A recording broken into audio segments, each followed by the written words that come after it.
Ma'am, last warning. Hand me the ID to scan or you're going in cuffs for obstruction. That order is illegal. You are violating State Directive 404B and the Fourth Amendment. I don't care who you think you are. Turn around. My name is Eleanor Vance, and if you arrest me, you will lose your badge. The high-definition body camera mounted on Officer Kyle Miller's chest recorded every frame of the disaster that was about to unfold. It captured the harsh, fluorescent lighting of the state office building lobby, the polished marble floors, and the moment a career ended not with a bang, but with the quiet, devastating click of handcuffs. Officer Miller, a 29-year-old with a high and tight haircut and a posture that screamed aggression, had absolutely no idea that the woman he was blocking from entering the elevators was the architect of the very laws he was sworn to enforce. She wasn't just a visitor. She wasn't a random member of the public. She was Dr. Eleanor Vance, the Chief General Counsel for the State Department of Public Safety.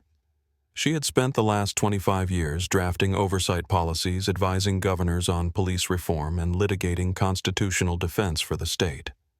And she was currently standing calmly in a navy blue Saint John suit holding a leather briefcase, watching a young man destroy his future in real time. Before we get into the details of this infuriating and vindicating encounter, I need you to take a second. Look at where you are right now. Are you safe? Are you free? Because stories like this remind us how fragile those concepts can be when authority goes unchecked. If you believe that nobody is above the law, especially those who wear the badge, I want you to hit that subscribe button right now. Leave a comment telling me I know my rights if you've ever had to stand your ground against someone abusing their power. This story is going to make your blood boil, but you need to see how it ends. Eleanor Vance had woken up that Tuesday morning with a clear agenda. At 56 years old, she moved with the slow, deliberate grace of a woman who had nothing left to prove to anyone. She had raised 3 children, buried a husband, and climbed to the absolute pinnacle of the state's legal apparatus. Today, she was conducting a scheduled compliance audit at the satellite offices downtown. It was supposed to be routine. She arrived at the security checkpoint at 10:15 a.m. The lobby was relatively quiet, with only a few people in line. When she reached the front, she placed her bag on the belt for the X-ray machine and stepped through the metal detector. It didn't beep. She collected her bag and turned toward the elevators. That was when Officer Miller stepped in front of her. "Ma'am, hold on," Miller said. His voice was flat, commanding. He didn't say please. He didn't offer a greeting. He just held out a hand, palm up. "I need your ID." Eleanor paused. She shifted her briefcase to her left hand and reached into her purse. She pulled out her state-issued driver's license. She held it up, clearly visible at eye level.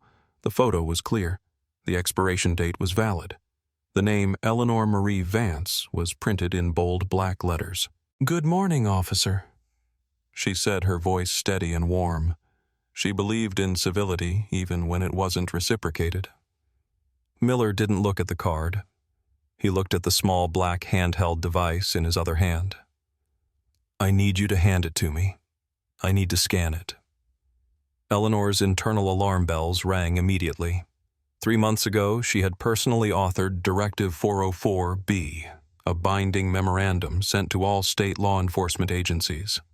The directive explicitly forbade the digital scanning and data harvesting of identification from citizens entering public buildings unless there was a specific articulate security threat. The state had been sued twice for storing visitor data on unsecured servers, and Eleanor had put a stop to the practice to protect the department from further liability. Officer Miller wasn't just asking for her ID. He was asking her to participate in a violation of the policy she had written.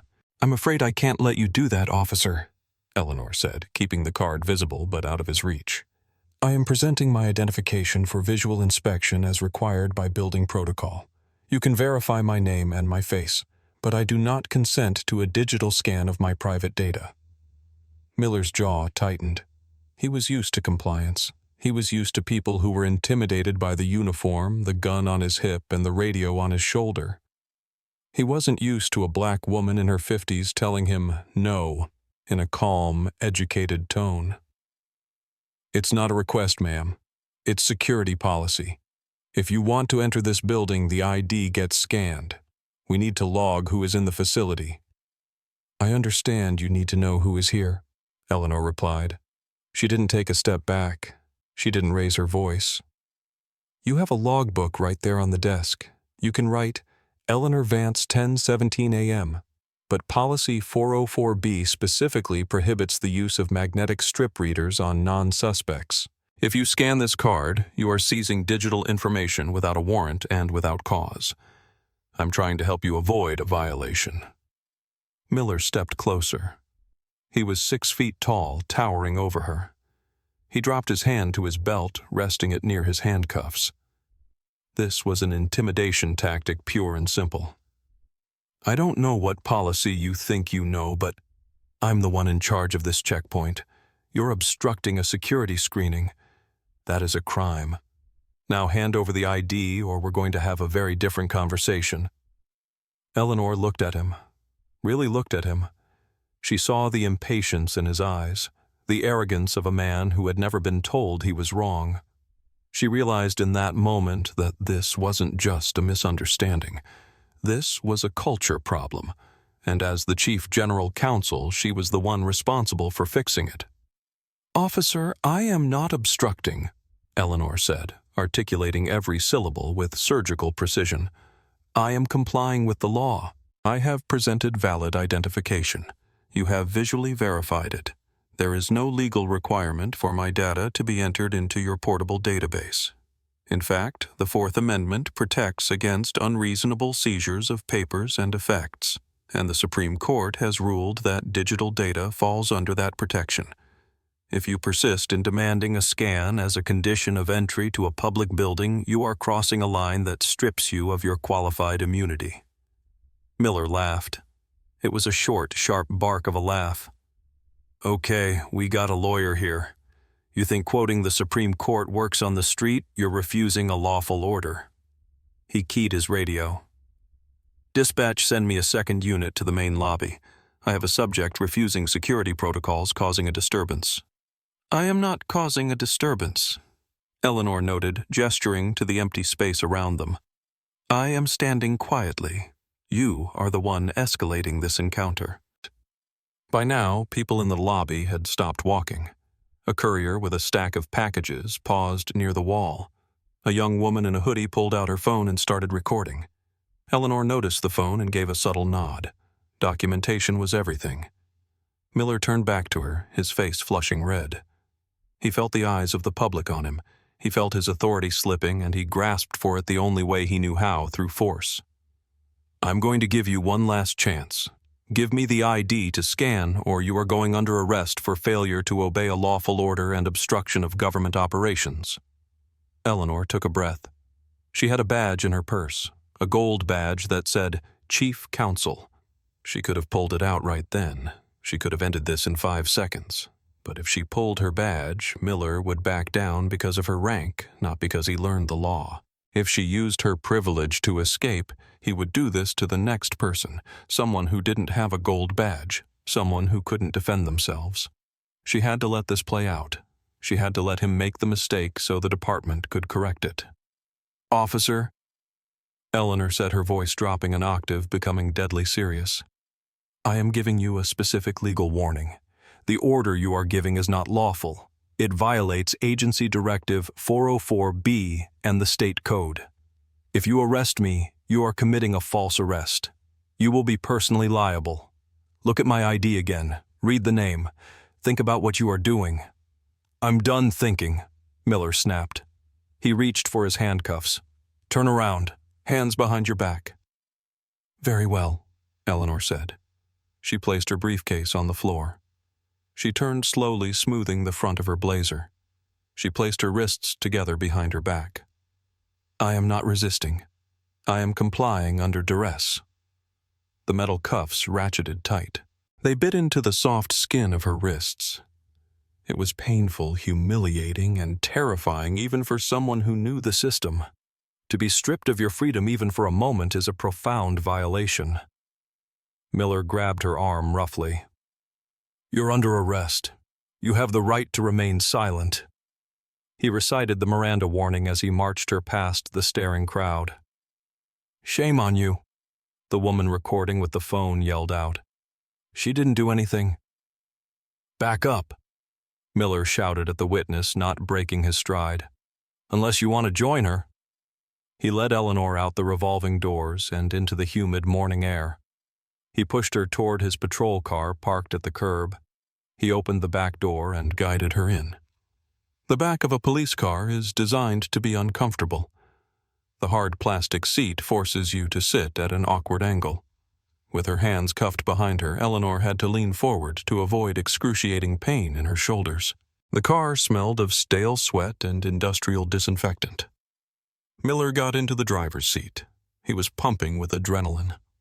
He felt like he had won. He had taken down a troublemaker. He looked at her in the rearview mirror.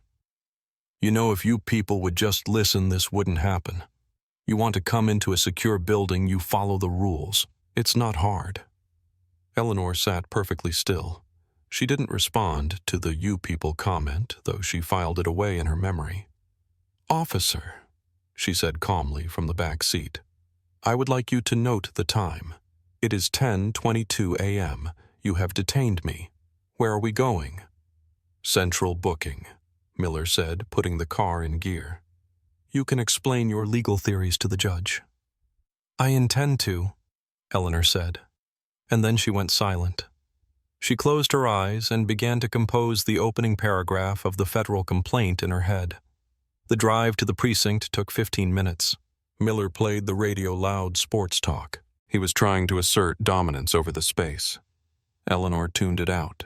She focused on her breathing. She needed to remain composed. If she showed anger, if she cried, if she shouted, she would be just another hysterical arrestee in his narrative. She had to be unimpeachable. They arrived at the precinct. Miller pulled into the sally port, the garage door rumbling shut behind them.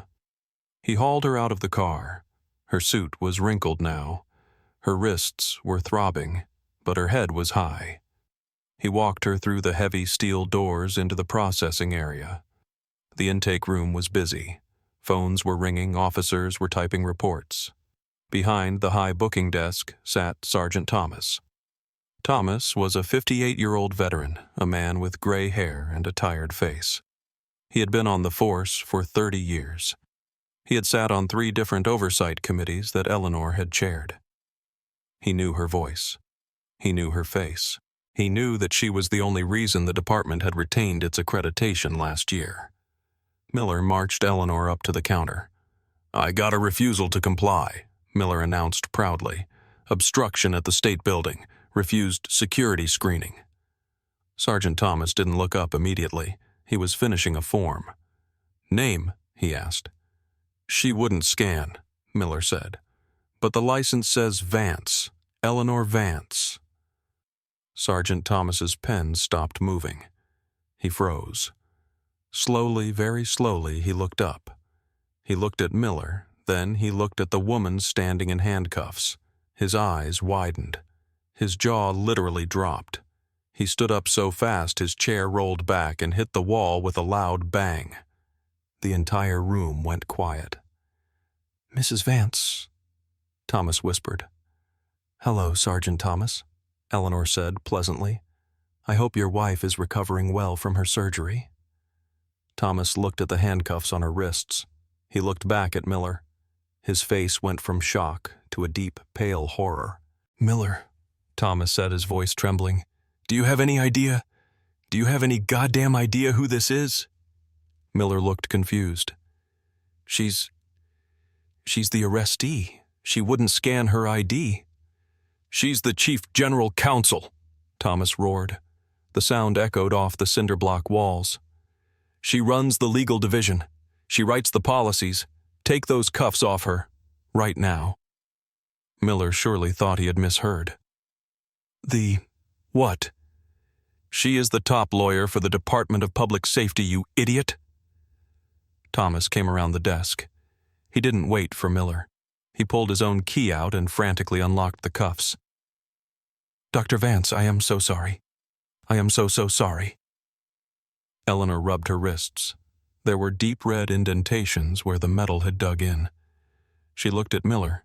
The color had drained from his face. He looked like a ghost.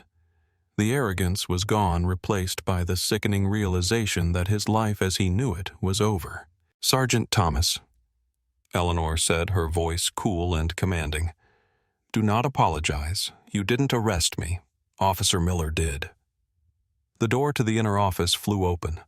Captain Reynolds, the precinct commander, came running out. He had heard the shouting. He took one look at Eleanor Vance nursing her wrists and looked like he might pass out. "Dr. Vance," Reynolds stammered. "Please come into my office. We can sort this out. This is a terrible mistake." "No, Captain," Eleanor said. She didn't move. She stood in the center of the booking room. "We are not going into your office. We are going to handle this right here on the record." She turned to Miller, who was shrinking against the wall. "Officer Miller, I want your portable scanner placed on this counter, now." Miller hesitated. Now!" Captain Reynolds barked. Miller unclipped the device and placed it on the counter. "That device," Eleanor said, pointing to it, "contains the personal data of every citizen you have illegally scanned today.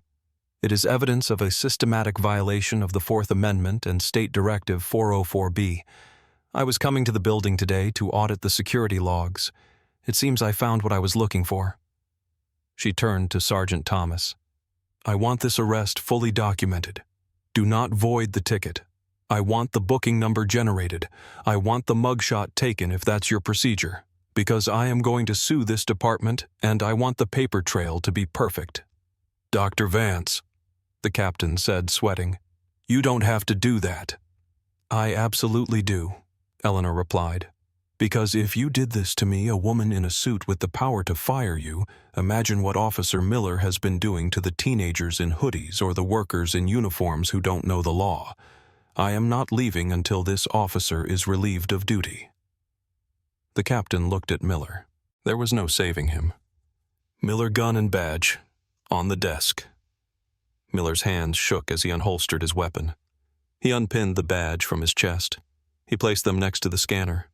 He looked at Eleanor, tears forming in his eyes. "Ma'am, I didn't know. I was just following." "You weren't following the law," Eleanor cut him off. "You were following your ego, and today that ego cost you your career." Eleanor Vance stayed at the precinct for another 2 hours. She made them process the paperwork. She ensured the body camera footage was flagged for indefinite retention. She called her own deputy counsel to come and take possession of the scanner as evidence. When she finally left, she walked out the front door, rubbed her sore wrists, and got into the Uber she had called. She didn't go back to work. She went home, poured herself a glass of tea, and sat in her living room, finally letting the adrenaline fade. The fallout was nuclear. The lawsuit Eleanor filed wasn't for money for herself. It was a class action suit on behalf of every person whose data had been illegally harvested by the department's scanners. The internal affairs investigation revealed that Officer Miller had scanned over 4,000 IDs in 6 months, creating an illegal database of innocent citizens. Miller was terminated 3 weeks later. His certification was revoked by the state board, meaning he could never work as a police officer in the state again. The captain was forced into early retirement for failing to supervise his officers. The department had to purge all the data and pay a settlement of $1.2 million, which Eleanor directed entirely to a legal defense fund for indigent defendants. But the real change happened in the academy. The video of Eleanor's arrest became mandatory viewing. Every recruit had to watch Officer Miller destroy his life in 10 minutes because he refused to listen. They learned that the badge isn't a crown. They learned that respect is a two-way street. Eleanor Vance continued to serve as chief counsel for another 5 years. She retired with honors. But she always kept a framed photo in her office, not of a handshake with the governor, but a grainy still from a security camera showing her in handcuffs, head high, standing her ground. It reminds her and everyone who sees it that freedom isn't free.